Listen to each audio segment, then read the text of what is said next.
Hello friends, welcome to the success Kendra. Friends देखिए, आज से हम लोग बिहार एसएससी कार्यालय परिचारी न्यू वैकेंसी 2025 के लिए एक नई शुरुआत कर रहे हैं। जी हाँ फ्रेंड्स, आज इस सेशन से हम लोग बिहार एसएससी कार्यालय परिचारी न्यू वैकेंसी 2025 के लिए प्रैक्टिस सेट को शुरू कर रहे हैं। आज हमारा यह सेट नंबर 1 है और देखिए, इस प्रैक्टिस सेट में हम लोग जो बिहार एसएससी कार्यालय परिचारी 2025 के लिए हम लोग शुरू कर रहे हैं, उसमें हम लोग जीके और साइंस के यानी कि जीके जीएस के प्रश्नों को डिस्कस करेंगे। बिहार एसएससी कार्यालय परिचारी 2025 का जो एग्ज़ाम पैटर्न है, उसी पैटर्न पर आधारित केवल और केवल इम्पॉर्टेंट क्वेश्चन को, महत्वपूर्ण प्रश्नों को इस सेशन में हम डिस्कस करेंगे और यह सीरीज़ कंटिन्यू चलेगा।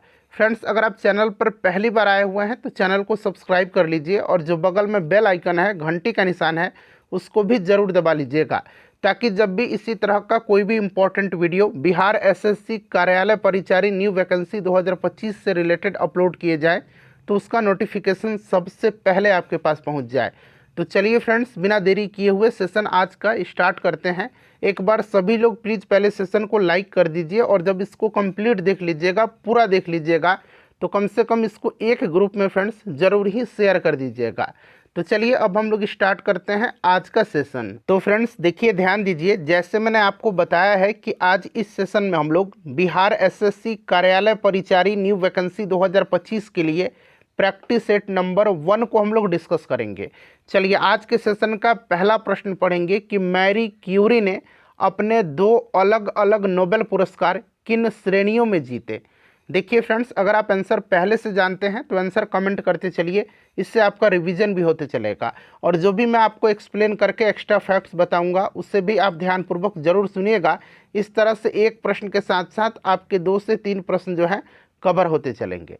चलिए सब लोग बताइए कि मैरी क्यूरी ने अपने 2 अलग अलग नोबेल पुरस्कार किन श्रेणियों में जीते। यानी कि मैरी क्यूरी को 2 बार नोबेल पुरस्कार मिला है और आपको ध्यान रखना है, इनको एक बार भौतिकी के लिए और एक बार रसायन के लिए, ठीक है ना। देखिए 1903 में, ध्यान रखिएगा, 1903 में जो है इनको भौतिकी के लिए इन्होंने अपने पति पियरे क्यूरी और हेनरी बैकरल के साथ रेडियोधर्मिता पर उनके संयुक्त शोध के लिए दिया गया था। भौतिकी के लिए 1903 में और फिर 1911 में इनको रसायन में पोलोनियम और रेडियम की खोज के लिए दिया गया था। तो यहाँ पर देखिए ऑप्शन नंबर ए करेक्ट हो जाएगा, भौतिकी और रसायन विज्ञान। आपको ध्यान रखना है मैडम क्यूरी ने कितने बार नोबेल पुरस्कार जीता है, तो 2 बार। किन किन क्षेत्रों में, तो भौतिकी और रसायन विज्ञान में, ठीक है। चलिए उसके बाद देखिए, और ईमानदारी पूर्वक आप सभी लोग अपना अपना स्कोर जरूर कमेंट करके बताइएगा। चलिए देखिएगा कि अफीम एक पादप उत्पाद है जिसे प्राप्त किया जाता है। बताइए, अफीम एक पादप उत्पाद है जिसे प्राप्त किया जाता है। तो देखिए अफीम जो है ये पोस्त के फूल के कच्चे फल, ठीक है ना, जो कच्चे फल होते हैं या उनके बीज कैप्सूल से निकलने वाले सूखे लेटेक्स से प्राप्त किया जाता है। तो यानी कि अफीम एक पादप उत्पाद है जो किस पौधे से प्राप्त होता है, पोस्त, याद रखना है आपको, ठीक है ना, पोस्त कुल के पौधे से प्राप्त किया जाता है और ये प्राप्त किया जाता है शुष्क लेटेक्स से, यानी कि सूखे लेटेक्स से, ठीक है। इसको आप ध्यान रखिएगा, ठीक है। एक तरह का नशीला पदार्थ होता है ये, इससे भी आप ध्यान रखिएगा। अच्छा, कभी कभी पूछा जाता है कि कॉफ़ी जो है ये पौधे के किस भाग से प्राप्त किया जाता है, कॉफ़ी। तो आपको याद रखना है कॉफ़ी जो है ये बीज से प्राप्त होता है। किससे? बीज से प्राप्त होता है। अच्छा, केसर बड़ा पूछा जाता है कि केसर किससे प्राप्त होता है, तो केसर जो है ये वर्तिकाग्र से प्राप्त होता है। वर्तिका या वर्तिकाग्र, याद रखिएगा, ठीक है। चलिए उसके बाद देख लीजिएगा कि भारत के पहले मुख्य चुनाव आयुक्त कौन थे। भारत के पहले मुख्य चुनाव आयुक्त, और देखिए मैंने जो है बिहार एसएससी कार्यालय परिचारी का प्रीवियस ईयर का ढेर सारा क्वेश्चन पेपर कराया हुआ है। तो अगर आपने नहीं देखा हुआ है बिहार एसएससी कार्यालय परिचारी प्रीवियस ईयर क्वेश्चन पेपर, तो आप जाकर के देख लीजिएगा, लिंक डिस्क्रिप्शन बॉक्स में आपको मिल जाएगा। देखिए भारत के पहले मुख्य चुनाव आयुक्त यानी कि मुख्य निर्वाचन आयुक्त की बात हो रही है, तो ये सुकुमार सेन थे। कौन थे? सुकुमार सेन। अच्छा, अगर इस तरह से प्रश्न पूछता कि भारत के पहली महिला मुख्य चुनाव आयुक्त, महिला मुख्य चुनाव आयुक्त, तो ये वीएस रमा देवी हैं। कौन? वीएस रमा देवी, ठीक है ना, ये पहली महिला मुख्य चुनाव आयुक्त हैं, वीएस रमा देवी। लोकसभा की पहली महिला स्पीकर तो मीरा कुमार है, ये सब याद होगा आपको। अच्छा, अगर आपसे पूछा जाए कि भारत के पहले मुख्य न्यायाधीश कौन है, तो हरिलाल जे कानिया है। पहले मुख्य न्यायाधीश कौन है, तो हरिलाल जे कानिया। ठीक है, ये सब भी पॉइंट आप ध्यान रखिएगा।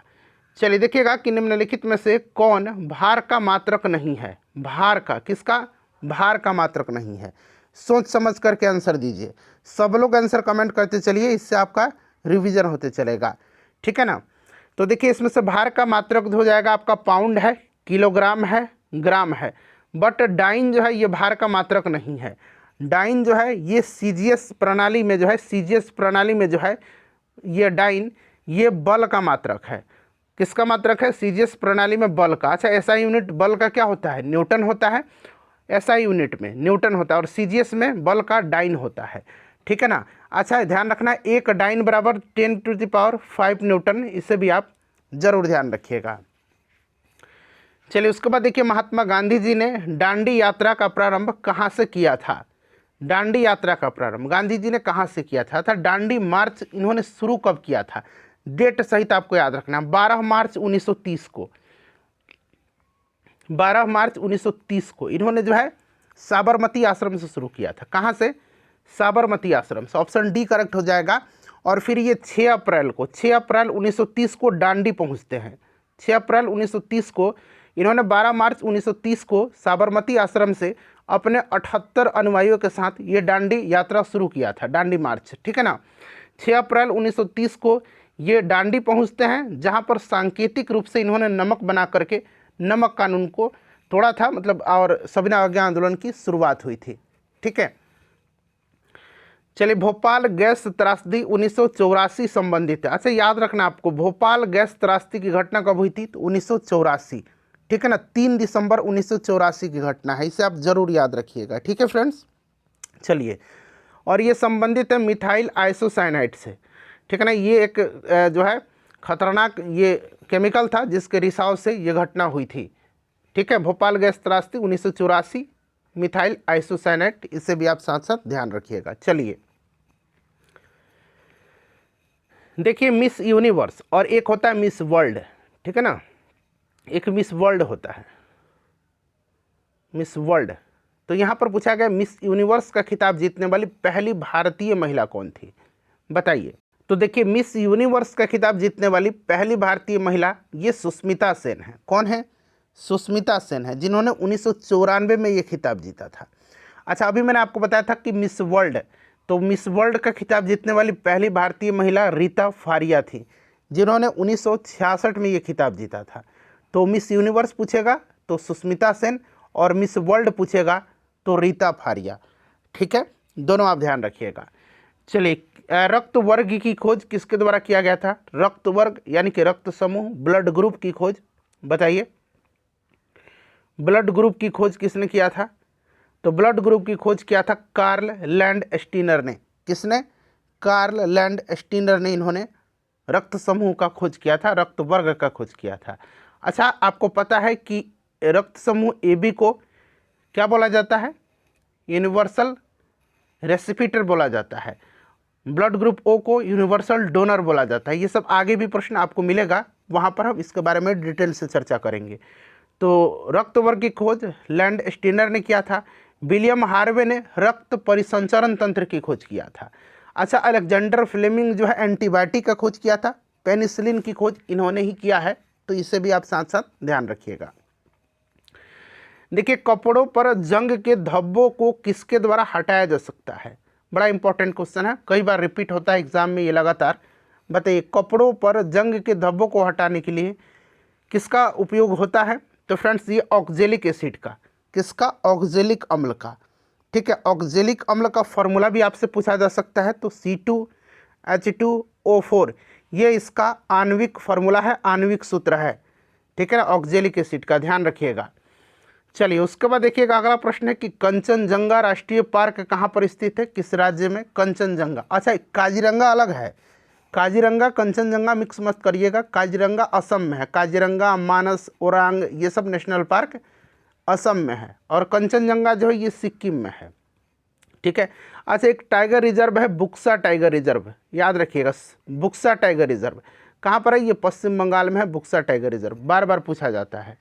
ठीक है, चलिए फ्रेंड्स ध्यान दीजिए, आज हम बात करने वाले हैं बिहार एसएससी कार्यालय परिचारी एग्जाम 2026 की बेस्ट बुक के बारे में, जो कि चक्षु पब्लिकेशन का है। यहाँ पर आप देख भी सकते हैं, चक्षु बिहार एसएससी कार्यालय परिचारी भर्ती परीक्षा 2026। और बिल्कुल जो बिहार एसएससी का कार्यालय परिचारी का जो आपका एग्ज़ाम का पैटर्न है, यहाँ पर आप देख सकते हैं पाठ्यक्रम एवं पैटर्न, उसी पैटर्न पर आधारित इसमें जो है प्रश्न आपको दिए गए हैं। इस बुक की खासियत मैं आपको दिखा दे रहा हूँ फ्रेंड्स। यहाँ पर देखिए नीचे आएंगे तो आप देख सकते हैं इसमें बिहार एसएससी कार्यालय परिचारी का प्रीवियस ईयर का 2 क्वेश्चन पेपर दिया गया है। साथ ही साथ देखिए इस बुक में आपको 20 प्रैक्टिस सेट भी दिखने को मिल जाते हैं, जो बिल्कुल लेटेस्ट पैटर्न पर आधारित है। यहाँ पर देखिए प्रीवियस ईयर का क्वेश्चन पेपर है, और सबसे खास बात इसमें क्या है कि पूरा डिटेल में यहाँ पर एक्सप्लेनेशन के साथ आंसर दिया गया। आप देख सकते हैं सब कुछ यहाँ पर डिटेल में जो है एक्सप्लेनेशन के साथ आपको यहाँ पर आंसर देखने को मिल जाएगा।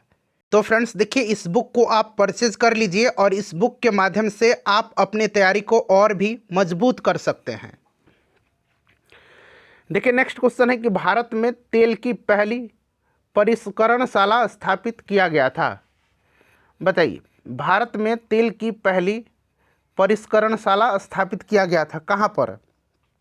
तो फ्रेंड्स ये असम के दिग्बोई में। कहाँ पर? असम के दिग्बोई में 1901 में इसका स्थापना हुई थी। ठीक है, ध्यान रखिएगा, दिग्बोई आपको याद रखना है। दिग्बोई कहाँ पर है? असम में है, बरौनी बिहार में पड़ता है, ध्यान रखना आपको। ठीक है ना। चलिए, दांतों और हड्डियों में उपस्थित रहता है। दांतों और हड्डियों में देखिए, दांत एवं हड्डियों में कैल्शियम फॉस्फेट उपस्थित रहता है। कैल्शियम शरीर में दांतों और हड्डियों की मजबूती के लिए मुख्यतः जिम्मेदार तत्व है। इसकी कमी से हड्डी और दांत जो है कमज़ोर होने लगते हैं, क्षय होने की संभावना होने लगती है। अच्छा, दूध और जो दूध का प्रोडक्ट होता है, मिल्क प्रोडक्ट, उसमें कैल्शियम अच्छे मात्रा में पाए जाते हैं, तो ये कैल्शियम के मुख्य स्रोत होते हैं, ये सब ध्यान रखिएगा। तो यहाँ पर ऑप्शन नंबर बी हो जाएगा, कैल्शियम फॉस्फेट। ठीक है, चलिए उसके बाद देखिएगा कि निम्नलिखित में से सदिश राशि है। अच्छा, एक सदिश राशि और एक अदिश राशि, यहाँ से प्रश्न बनेगा आपके पेपर में। देखिए सदिश राशि क्या होता है? तो सदिश राशियाँ वे राशियाँ होती हैं जिसमें क्या होता है, दिशा और परिणाम दोनों होते हैं। ठीक है ना। और अदिश राशि में क्या होता है बताइए? अदिश राशि में जो होता है ना, उसमें जो है परिणाम के उसमें जो होता है आपका दिशा नहीं होता, केवल परिणाम होता है। ठीक है, तो दिशा नहीं होता, अदिश में केवल परिणाम होता है, और जिसमें दिशा और परिणाम दोनों होते हैं वो सदिश होता है। अच्छा, इसमें से जो है सदिश राशि वेग हो जाएगा। ठीक है ना, वेग हो जाएगा, याद रखिएगा, वेग इसमें से सदिश राशि है। और भी सदिश राशि है वेग के अलावा, बल, संवेग, विस्थापन। ठीक है ना, विस्थापन भी याद रखिएगा, ये सदिश राशि है। संवेग भी सदिश राशि है, बल भी सदिश राशि है। अच्छा, अदिश राशि के एग्जाम्पल पूछे जाएंगे तो अदिश राशि का कौन कौन सा हो जाएगा? मेनली आप ऊर्जा, कार्य, दाब, लंबाई याद रखिएगा। ऊर्जा, कार्य जरूर याद रखिएगा, ऊर्जा, कार्य, दाब, ये अदिश राशि होता है। चलिए उसके बाद देखिएगा कि प्राणी कोशिका में कौन सा कोशिकांग कभी भी नहीं पाया जाता है। बताइए, एक प्रश्न मैंने शायद आपको कराया था ना कभी, कि प्राणी कोशिका, यानी कि यहाँ पर जंतु कोशिका की बात हो रही है, जंतु कोशिका, प्राणी कोशिका, और एक होता है पादप कोशिका। तो जंतु कोशिका जो होती है ये पादप कोशिका से किस प्रकार भिन्न होती है?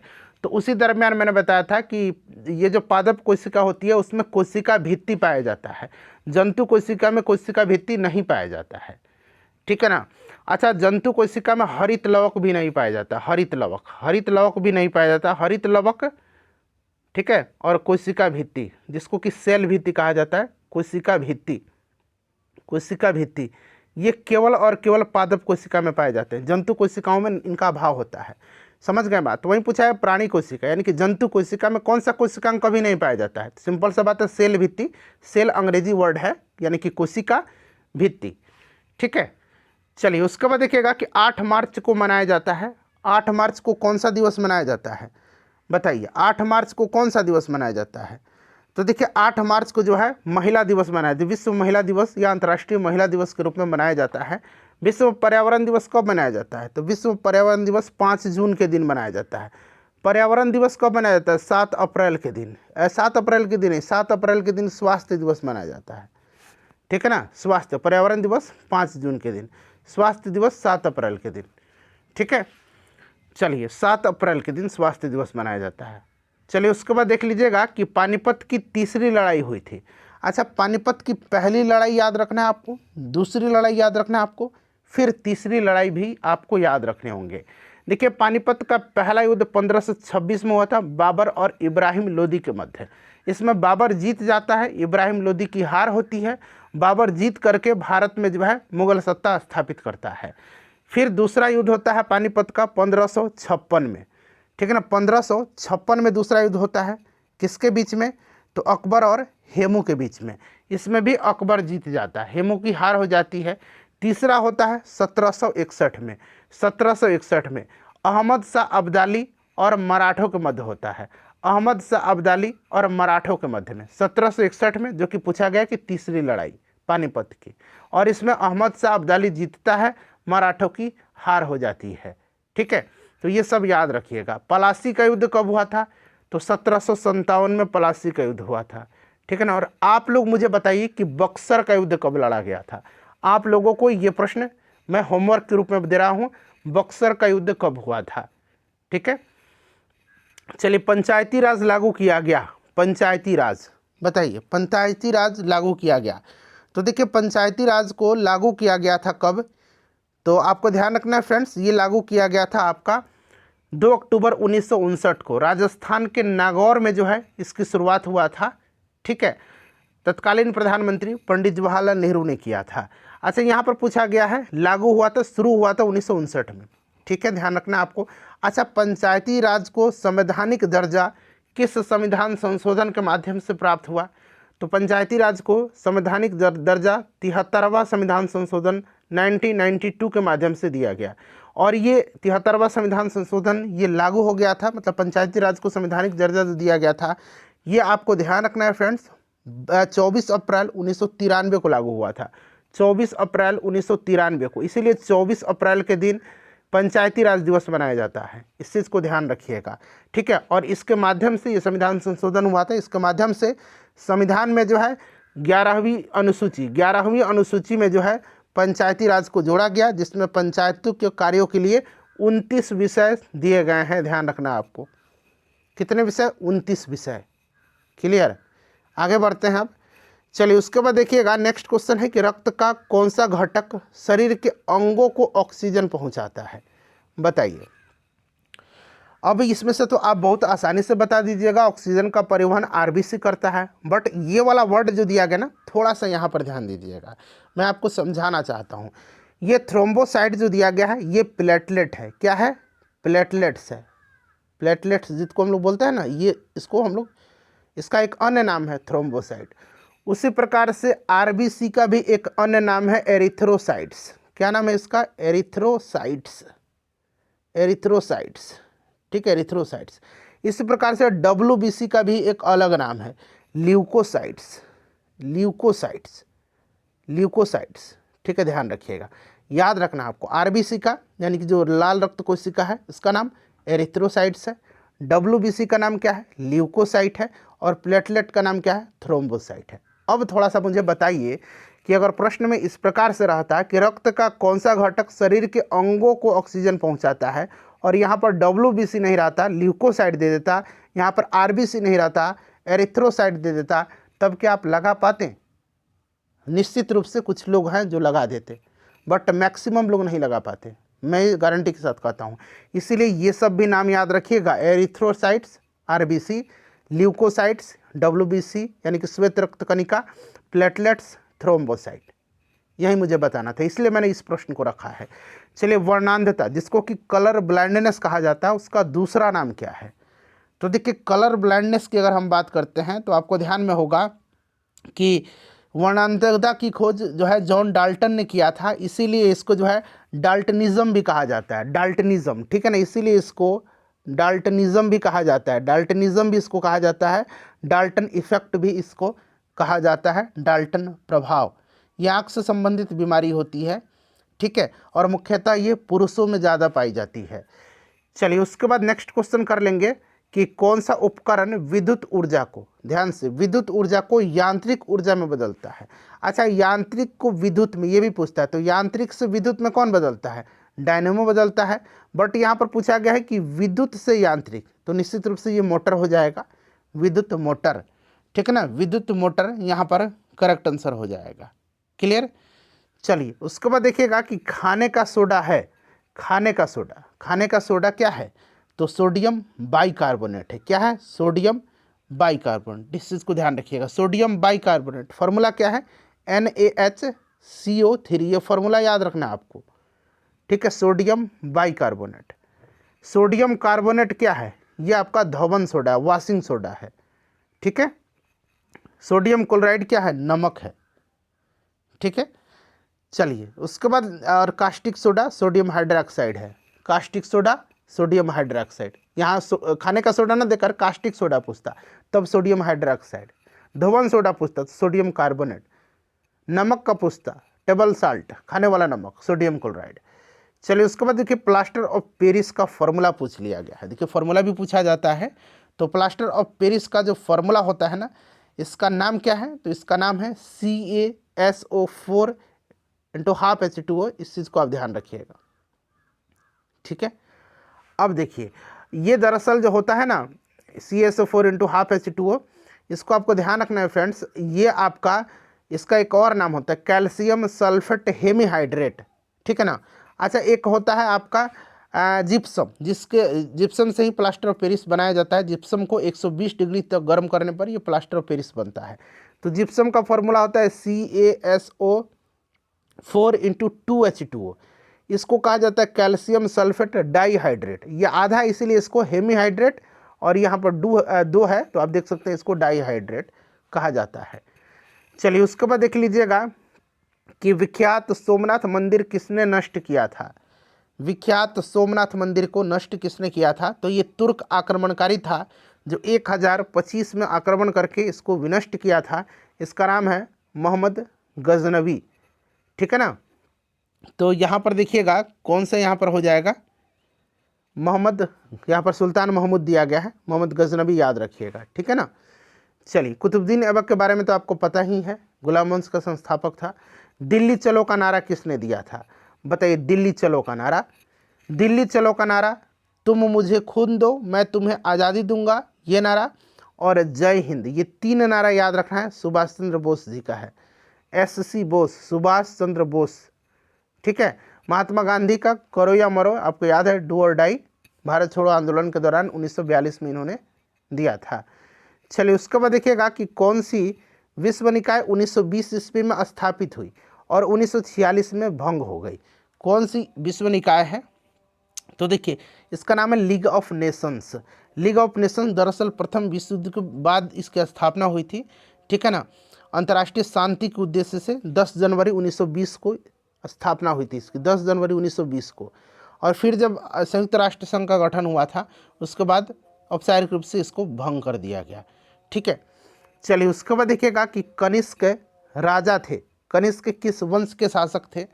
तो देखिए कनिष्क जो थे ना, ये कुषाण वंश का सबसे प्रतापी शासक था, ठीक है ना। इसकी राजधानी जो थी ये पुरुषपुर थी, पुरुषपुर जिसको, जो कि वर्तमान पेशावर है, ठीक है। अच्छा, कनिष्क जो था ना, इसी ने 78 ईस्वी में, ध्यान रखिएगा, इसी ने 78 ईस्वी में जो है शक संवत शुरू किया था। शक संवत याद रखना, शक संवत शुरू किया था, शक संवत इस तरह से लिखाता है, शक संवत, ठीक है ना, जो कि भारतीय कैलेंडर के रूप में आज भी इसका इस्तेमाल किया जाता है। कुषाण वंश का सबसे प्रतापी शासक था। इसी के समय में चौथी बौद्ध संगति का आयोजन हुआ था, ठीक है ना, कश्मीर में, ध्यान होगा आपको। चलिए उसके बाद देखिएगा कि उच्चतम न्यायालय यानी कि क्या मतलब? Supreme court. उच्च न्यायालय माने हाई कोर्ट, ठीक है ना। उच्चतम न्यायालय यानी कि सुप्रीम कोर्ट की बात हो रही है। तो उच्चतम न्यायालय के न्यायाधीश के अवकाश ग्रहण की उम्र क्या है? बताइए, उच्चतम न्यायालय की। तो देखिए न्यूनतम जो है आयु सीमा तो निर्धारित नहीं है न्यायाधीश बनने के लिए, बट नियुक्ति हो जाने के बाद इन्हें अवकाश ग्रहण करने की आयु सीमा 65 वर्ष है। और ये अपना जो है इस्तीफा किसको देते हैं? तो राष्ट्रपति को संबोधित करके ये अपनी त्यागपत्र देते हैं, ठीक है, राष्ट्रपति को। 65 वर्ष राइट आंसर हो जाएगा। देखिए रुधिर परिसंचरण की खोज, तो अभी मैंने बताया था किसने किया था रुधिर परिसंचरण की खोज, तो विलियम हार्वे ने। अभी मैंने बताया था ना विलियम हार्वे ने इसकी खोज किया था, परिसंचरण तंत्र की खोज किया था, रक्त परिसंचरण तंत्र की विलियम हार्वे हो जाएगा। ठीक है, चलिए उसके बाद देखिएगा कि कौन सा हार्मोन जो है आपातकाल का हार्मोन है, इमरजेंसी वाला आपातकाल का हार्मोन, तो कौन सा हार्मोन है, एड्रेनलिन हार्मोन। यहाँ पर देखिए एड्रेनलिन हार्मोन जो होता है ना, इसी को आपातकालीन हार्मोन कहा जाता है। यह अधिवृक्क ग्रंथि के द्वारा तनाव या आपातकालीन स्थिति के दौरान ये स्रावित होता है। यह व्यक्ति को अचानक उत्पन्न परिस्थिति से बचाव निर्णय में मदद करता है। ठीक है, चलिए तो ये आपका एड्रेनलिन हार्मोन हो जाएगा। क्लियर, चलिए और ये एस्ट्रोजन जो है ना ये मादा लिंगी हार्मोन है। अच्छा, एक टेस्टोस्टेरोन पूछा जाता है। टेस्टोस्टेरोन ये पुरुष लिंग हार्मोन है, टेस्टोस्टेरोन, ठीक है ना, याद रखिएगा टेस्टोस्टेरोन, ये सब ट है, टेस्टोस्टेरोन ये पुरुष हार्मोन है। एस्ट्रोजन और प्रोजेस्टेरोन ये मादा हार्मोन है। ठीक है ना, तो ये दोनों याद रखिएगा, एस्ट्रोजन और प्रोजेस्टेरोन ये मादा हार्मोन है, मतलब मादा लिंग हार्मोन है, और टेस्टोस्टेरोन पुरुष लिंग हार्मोन है। चलिए यहाँ पर आपका एड्रेनलिन हो जाएगा। शुद्ध पानी का पीएच मान, अब ध्यान देखिएगा, पीएच मान पीएच स्केल पर मापा जाता है। पीएच स्केल जो होता है ये रेंज होता है इसका 0 से 14 तक। बीच में जो 7 होता है ना, 7 जिसका भी पीएच वैल्यू होगा वो उदासीन होगा। 7 से जिसका कम होता है वो अम्लीय होता है। 7 से जिसका ज़्यादा होगा, 7 से इधर मतलब 7 से बढ़ेगा तब 7.1 2 3 4 फिर 14 तक जाएगा, वो क्षारीय होगा। ठीक है, अच्छा शुद्ध पानी जो होता है क्या क्या हम क्षार पीते हैं? नहीं। अम्ल पीते हैं? नहीं। शुद्ध पानी जो कि न्यूट्रल होता है, तो इसका न्यूट्रल का क्या हो जाएगा? 7 हो जाएगा। 7 यहाँ पर राइट आंसर हो जाएगा। ठीक है, इसको अब न तो अम्लीय होता है न क्षारीय होता है, तो इसका पीएच वैल्यू 7 होता है। अच्छा, खाने वाला नमक जो हम नमक खाते हैं वो अम्लीय होता है या क्षारीय होता है? तो उसका भी पीएच वैल्यू 7 होता है, न अम्ल होता है न क्षार होता है। ठीक है, चलिए देखिए किस रक्त समूह को व्यापक प्राप्तक समूह यानी कि यूनिवर्सल रेसिपिएंट कहा जाता है? बताइए। यूनिवर्सल रेसिपिएंट कह लीजिए, सार्वभौमिक प्राप्तकर्ता, तो ब्लड ग्रुप ए बी है। ब्लड ग्रुप ओ को मैंने बताया था, इसको यूनिवर्सल डोनर बोला जाता है, ये किसी को भी दे देता है, मतलब दान कर सकता है। रक्त समूह की खोज किसने किया था? लैंड स्टीनर ने किया था, यह भी हमने पढ़ा हुआ है। ठीक है, चलिए हड्डी और पेशी को जोड़ता है। हड्डी और पेशी, ध्यान से पढ़िएगा, हड्डी और पेशी। एक होता है आपका हड्डी को हड्डी से जोड़ता है, तो हड्डी को हड्डी से लिगामेंट जोड़ता है, और हड्डी को पेशी से जोड़ता है टेंडन, जिसको कि कंडरा बोला जाता है। चलिए लिगामेंट यहाँ पर दिया गया, ये हड्डी को हड्डी से जोड़ता है। नेक्स्ट क्वेश्चन हमारा कि निम्नलिखित में से कौन सा एक सार्वजनिक क्षेत्र उद्यम है? सार्वजनिक क्षेत्र का बताइए। सार्वजनिक क्षेत्र, तो ये आपका भारतीय रेल हो जाएगा। रेलवे जो होगा ये सार्वजनिक क्षेत्र का है। ठीक है, निम्नलिखित में से देखिए कौन सी ग्रीन हाउस गैस नहीं है? बताइए, ग्रीन हाउस गैस नहीं है। अच्छा, ग्रीन हाउस गैस वे गैस जो सूर्य से आने वाली जो लघु तरंग विकिरण के लिए पारदर्शी होती है, अपने पार्थिव विकिरण दीर्घ तरंग अर्थात वापस करने वाली गर्म या दीर्घ सूर्य किरणों को पृथ्वी के वायुमंडल से बाहर जाने से रोकती है। ठीक है, इसमें कार्बन डाइऑक्साइड है, मीथेन है, CH4, कार्बन डाइऑक्साइड भी याद रखिएगा, CO2, मीथेन है, उसके बाद नाइट्रस ऑक्साइड है जिसको कि हम लोग लाफिंग गैस बोलते हैं, N2O इसका फॉर्मूला होता है। उसके बाद अगर बात करते हैं तो जलवाष्प है, CFC है, ये सब ग्रीन हाउस गैस है, नाइट्रोजन नहीं है इसमें। ठीक है, चलिए उसके बाद देखिएगा कि शेरशाह सूरी का मकबरा कहाँ स्थित है? बिहार के एग्जाम में बड़ा पूछा जाता है। तो शेरशाह सूरी का मकबरा जो है ना ये सासाराम में है, आपको याद होगा सासाराम में है, और ये एक विशाल जो है तालाब के मध्य में स्थित है, और ये इसका वास्तुकार मीर मोहम्मद अलीवाल खान द्वारा डिजाइन किया गया था, और ये इंडो इस्लामिक वास्तुकला का एक उदाहरण है, तो सासाराम हो जाएगा। चलिए उसके बाद पूछा गया कि FCI क्या, तो देखिए ध्यान दीजिए यहाँ पर पूछा गया है FCI, ठीक है ना, FCI यानी कि food corporation of India, Hindi में इसको भारतीय खाद्य निगम बोला जाता है। ठीक है ना, देखिए फ्रेंड्स इसकी स्थापना की बात करते हैं, तो इसकी स्थापना आपको ध्यान रखना है कि FCI की स्थापना जो है कब हुआ था, तो भारतीय खाद्य निगम अधिनियम 1964 के तहत 1965 में इसको स्थापित किया गया था। भारतीय खाद्य निगम अधिनियम 1964 के अंतर्गत 1965 में इसको स्थापित किया गया था। ठीक है, इसको आप ध्यान रखिएगा। भारतीय खाद्य निगम जो है ये उपभोक्ता मामले, खाद्य एवं सार्वजनिक वितरण मंत्रालय के खाद्य एवं सार्वजनिक वितरण विभाग के अंतर्गत एक सार्वजनिक क्षेत्र का उपक्रम है। क्लियर। चलिए कि किस बहुउद्देशीय नदी घाटी परियोजना का निर्माण महानदी पर हुआ है, बताइए बताइए कौन सा हो जाएगा। बहुउद्देशीय नदी घाटी परियोजना का निर्माण महानदी पर, तो महानदी पर हीराकुंड है। हीराकुंड बांध कहाँ पर है? महानदी पर, उड़ीसा में, आपको ध्यान होगा। ठीक है, चलिए उसके बाद देखिएगा कि हड्डी एक उदाहरण है। हड्डी, ठीक है ना, हड्डी, रक्त, उपास्थि, जिसको कि कार्टिलेज बोला जाता है, उपास्थि। देखिए हड्डी, रक्त, उपास्थि, ये सब संयोजी उत्तक उदाहरण है, कनेक्टिंग टिश्यू के, ध्यान रखना आपको। ठीक है, इसमें से अगर हड्डी पूछ दिया है, अगर रक्त पूछता तो रक्त उदाहरण है संयोजी उत्तक का, उपास्थि उदाहरण है संयोजी उत्तक का। चलिए उसके बाद देखिएगा उस वैज्ञानिक का नाम जिसने प्रथम बार टीके की खोज किया था। ये प्रश्न शायद कार्यालय परिचारी की परीक्षा में भी कभी ना कभी पूछा गया है, प्रीवियस ईयर में मैंने कराया भी है इसको। तो देखिए टीकाकरण की खोज की शुरुआत किया था किसने? तो एडवर्ड जेनर ने। इनको प्रतिरक्षा प्रणाली का जनक कहा जाता है। ठीक है ना। चलिए तो और लुई पास्चर ने जो है रेबीज की टीके की खोज किया था। इन्होंने चेचक के टीके की खोज किया था और खुद टीकाकरण की खोज इन्होंने ही किया था। ठीक है, तो फ्रेंड्स अपना स्कोर बता दीजिए। 40 प्रश्न हम लोग किया है और अपना स्कोर बता दीजिए। सेशन को लाइक कर दीजिए और एक ग्रुप में शेयर कर दीजिए।